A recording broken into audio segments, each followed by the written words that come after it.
안녕하세요. 새홈수교회 김미선 사모입니다. 제가 왜 개척교회 사모가 되었을까요? 일하는 사모, 또 새홈수교회 사모는 어떤 사람일까요? 개척 후 2년간 정신없이 달려왔습니다. 잠깐 숨을 고르며 오늘은 제 이야기를 해보려 합니다.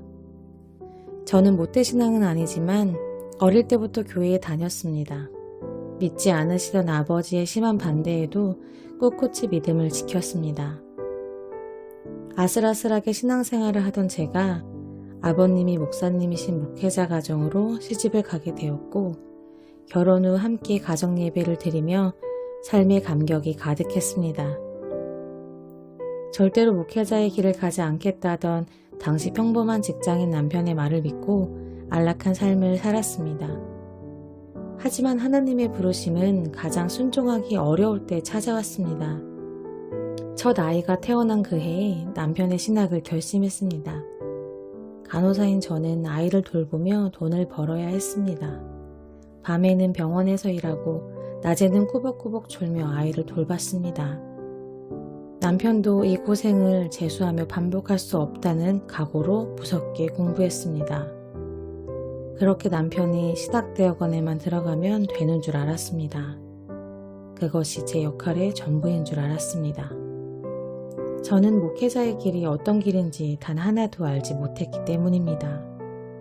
그렇게 늦깎이 신학생 뒷바라지가 시작되었지만 생각보다 힘들지 않았습니다. 늘 해오던 일을 계속하면 되는 것이었으니까요. 서울, 대구, 다시 서울로 부목사 생활을 잘 하던 남편이 어느 날 개척에 대한 비전을 말했습니다. 그때도 저는 담대했습니다. 이번에도 저는 제 위치에서 제 일을 하면 되는 거였으니까요. 그런데 남편은 새홈수교회의 목회 비전을 가득 담은 100장 분량의 목회 백서를 가지고 2명이서 정책 수련회를 하자고 했습니다. 새홈수교회는 이런 교회가 될 거야. 그도 가본 적 없는 이 길을 얼마나 많은 시간 기도하며 계획했을지 책자를 보며 남편의 씨름이 느껴졌습니다. 여보, 우리 같이 가자. 같이 세워가 보자. 개척은 돈으로 사람으로 하는 게 아니야. 아무것도 없으니 진짜로 하나님께서 다 하실 수 있어 라고 말하는 남편. 개척을 하더라도 안정된 직장에 다니며 재정을 책임질 생각을 했던 제가 얼마나 당황했을지 짐작이 되시나요? 두렵고 떨렸지만 교회에 대한 꿈을 꾸게 되며 제 의지와 계획이 꺾였습니다. 그렇게 이끄시는 대로 온전히 하나님께 맡겨보기로 했습니다. 하나님께서는 새홈수 교회의 비전에 따라 저희를 급하고 강하게 이끄셨습니다. 생각지도 못했던 카페 사장이 제 포지션이 되었습니다. 평생 병원밖에 모르던 제가 빵을 만들고 커피를 배웠습니다. 학원은 물론 흔한 베이킹 클래스 한번 가보지 못했지만 오픈할 때쯤엔 주문 케이크까지 만들게 되었습니다. 3-4시간 자며 노력한 결과였습니다. 매일 15시간씩 일해도 따라가기 버거운 전쟁 같은 이 카페 시장. 그런 날들이 일상이 될 때까지 공부하고 일했습니다. 그래서 카페가 자리 잡을 수 있도록 그것이 제가 새홈수교회를 세우는 일이라 말씀하시는 것 같았기 때문입니다. 어느덧 카페의 방향성을 조금씩 벗고 교회 사역의 비중이 점점 커가는 시점이 되니 교회 사역이라고는 피아노 반주밖에 해본 적 없던 제가 이제는 교회 학교 설교를 합니다. 경험해본 적 없는 사역이라 구연동화 목소리 발성법도 공부해보고 무딘 손으로 교구도 직접 만듭니다.